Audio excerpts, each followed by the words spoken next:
Hello, and welcome to the Love Your Work Life podcast. I'm your host, Elissa Shuck. Whether you're going for that next promotion, looking for a job, or making a career pivot, I'll teach you how to navigate it all so you can have the career you want.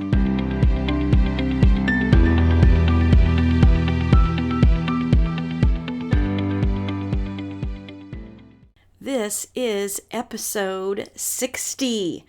I'm starting a 3-part series with today's episode, and the overarching theme is make your move. Some of you I know have been wondering about making a career move, thinking about making a career move, thinking about asking for a promotion. Maybe you're in a job search and you're just kind of stuck, like you can't make a move, or you're confused about what move to make. So I'm going to help you navigate all of those scenarios with making your move. And today I want to start with a little bit of a story. So you know how sometimes the day you're going to go get your hair done, you're having a good hair day. Isn't that crazy how that happens? You know, you've been frustrated for days, weeks, who knows? If you're like me, you kind of put that stuff off as long as possible. But the day you go, man, it's just working for you. And now you wonder, maybe I don't really have to get my hair done. Of course, you're going to follow through because you set the appointment. That's not the point. But sometimes it happens at your job too. Like when you go in and you have a really bad day, but when you think about making a move, when you think about doing a job search, the thoughts are, it's not so bad. Yeah, you know what? It's probably going to get better. This is temporary. Maybe you get into even a little bit deeper kinds of things like, yeah, but if I leave, how's everything going to get done? Who's going to take care of my team? Who's going to be between my team and that difficult person? When you are asking these kinds of questions of yourself, I want you to think about how that is helping you. Because you know that if you decide to cancel your hair appointment, the next day it's going to be awful again.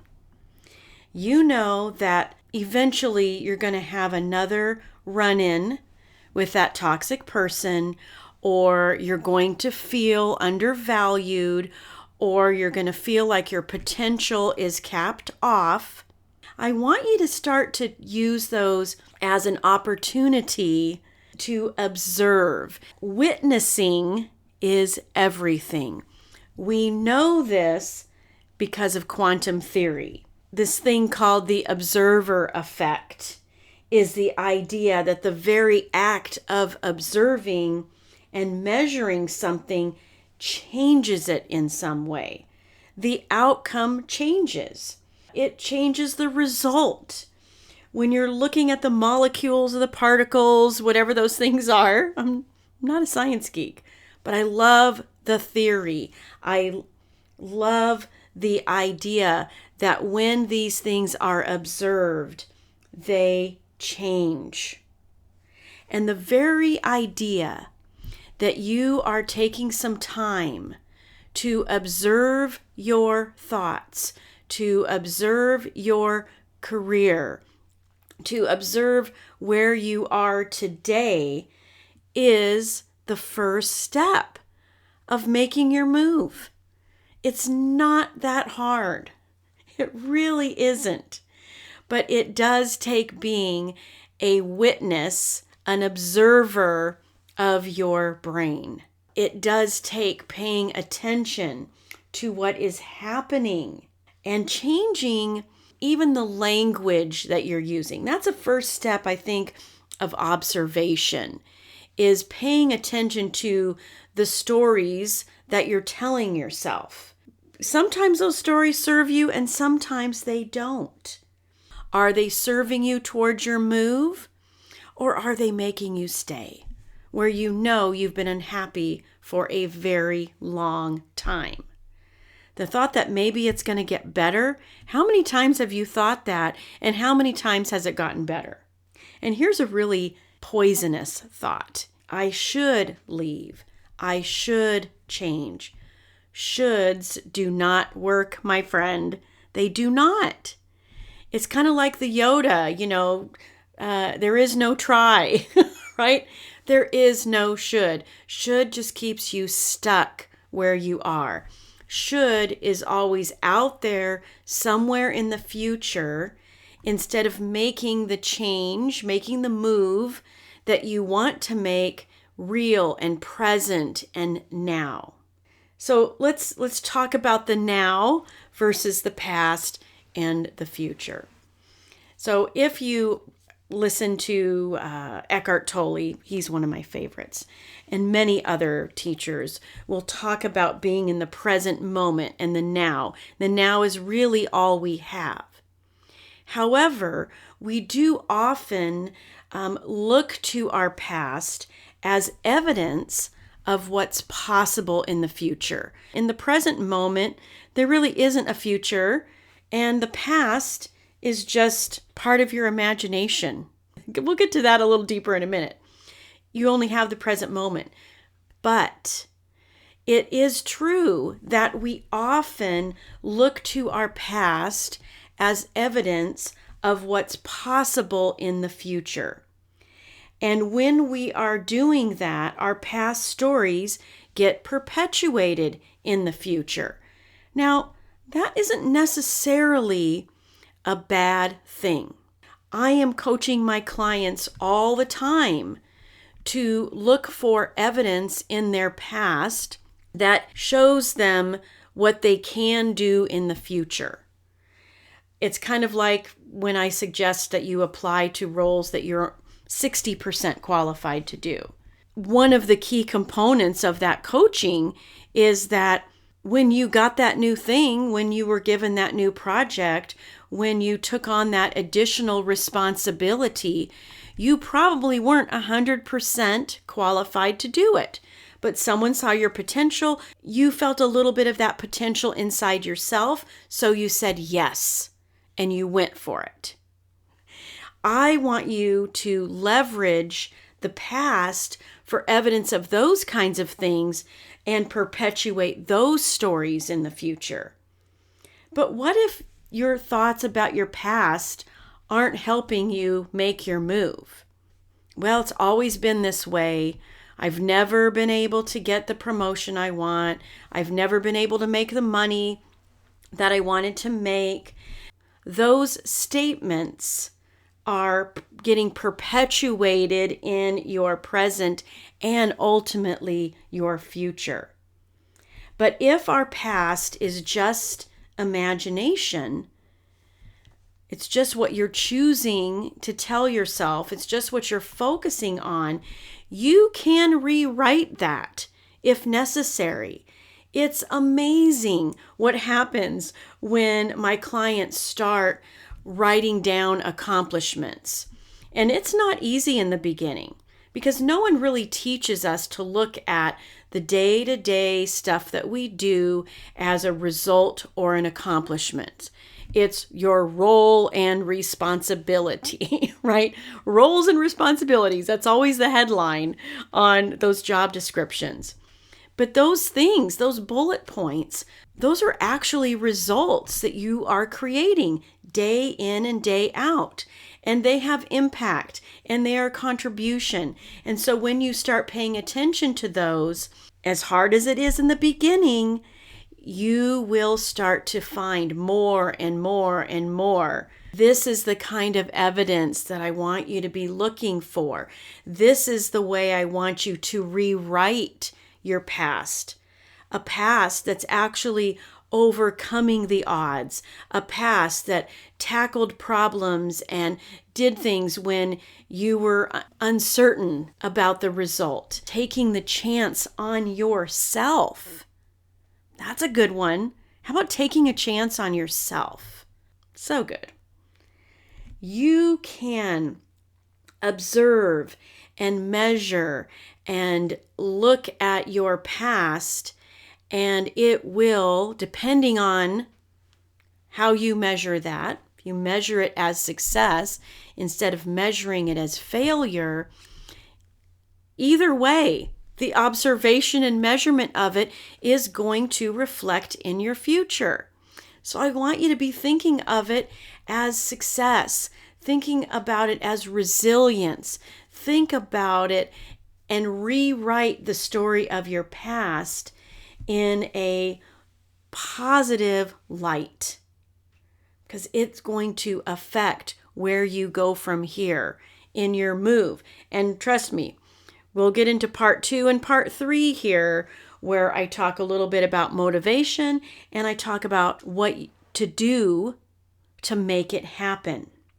When you start looking at your past and rewriting that narrative, changing the meaning that you've assigned to your past, I realize it's not that easy to go from everything is horrible to everything is rainbows and unicorns. That's where intentional thinking can come into play, and you can actually give yourself some space to move towards that better thought process. Like, what if it is possible to make the money I want to make? What if it is possible to leverage the accumulation of value that I have created over the course of my career and aim that at a career pivot, at the transition that I've been thinking of? What if it actually is possible to leave this toxic environment and be happy somewhere else? Those what if it is possible kinds of bridge thoughts can be incredibly powerful. Again, because it's observing the possibility of something new. Here's another really interesting thing.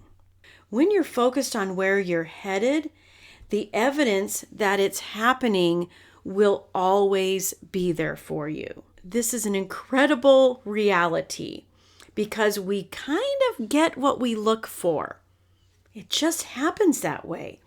So when you start focusing on where you're heading, then those possibilities, those opportunities, those options start to become visible to you and available to you. It starts to feel a little bit inevitable. And I think I talked about this last week, this belief triad of impossible to possible to inevitable. And inevitable really does change your approach to things. I'll tell you a little story here. A while back in my career, we were relocating, and I had given my 2 weeks notice at my job. Now, a little bit of backstory on this job. I got hired, and within 3 months, I was the senior employee. And I had gone from just being a sales clerk to the office manager. Now, I'm a high achiever. You guys know that about me already. But that was a pretty fast turnaround. And part of it was my talent, I'll say. But the other part of it was people were quitting right and left because we were working for someone that yelled at us on a regular basis and just made work really challenging. And so because I had given my 2 weeks notice and I was moving out of state, I had asked if I could take a longer lunch because I wanted to have a longer lunch with my sister. I was moving in a couple weeks. And the response was not a pleasant one from my boss. It was kind of something like, I don't care what you do. Very disrespectful and really just, kind of, trust me, I'd hit my limit, okay? But why did I hit my limit? And we all have them. Part of why I hit my limit was because my departure was inevitable. I knew I was going. When you decide in the role that you're doing now that isn't a great fit, where you're not happy and you're not appreciated and you're not achieving everything you want, when you decide that your departure is inevitable, man, things change. It doesn't mean you're going to do what I did back then, which was come back from lunch, and because I was the office manager, I was doing all the payroll. So I basically typed up my check, asked my boss to sign it, and left. I'm not suggesting that is the action you take when it becomes inevitable for you. But what I am saying is once you just decide that it's inevitable, it doesn't actually have to be that you've given your 2 weeks notice. You can decide at any point that I'm done here. My departure is inevitable. It's a game changer for the motivation that you have and the actions that you'll take. But first, you have to observe.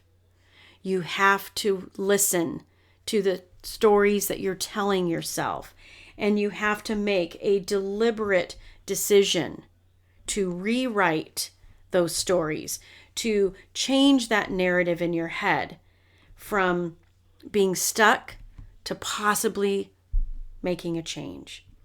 From changing that thought that they can't do without me, or what will my team do, to I come first. My happiness matters. Listen, my friends, if the last few years and events that are going on in 2022 have taught us anything, it's that we need to make the changes we want to make. That it's not too late, and that the change you want to make actually matters. It matters for you, it matters for your future, and not doing it is denying yourself a really great gift for you. Because you deserve to be happy. You deserve to love your work life. I've said it many times that I believe we're wired for community and contribution. That can happen in a lot of different places. But for 25 to 30 to 40% of the time, that community and contribution is happening in your work life. So, if you're ready to make your move, start with observing what's going on now. And just in the observation of it, things will start to change. Next time, we'll talk about how to move from observation to motivation. So in the meantime, make your observations, start paying attention to your thoughts, and start choosing inevitability, and start rewriting your past in a way that makes the future you envision for yourself possible, if not inevitable. All right. I'll talk to you next time. If you like listening to this podcast, and you are going to love my program, Job Search Field Guide. This is a unique opportunity. I offer group coaching alongside a 5-step process to help you land a job quickly. So I hope you will join me in Job Search Field Guide. This is going to be revolutionary to your career journey and your job search, and you get lifetime access. So find it at elissashuck-careercoach.com, and I will see you there.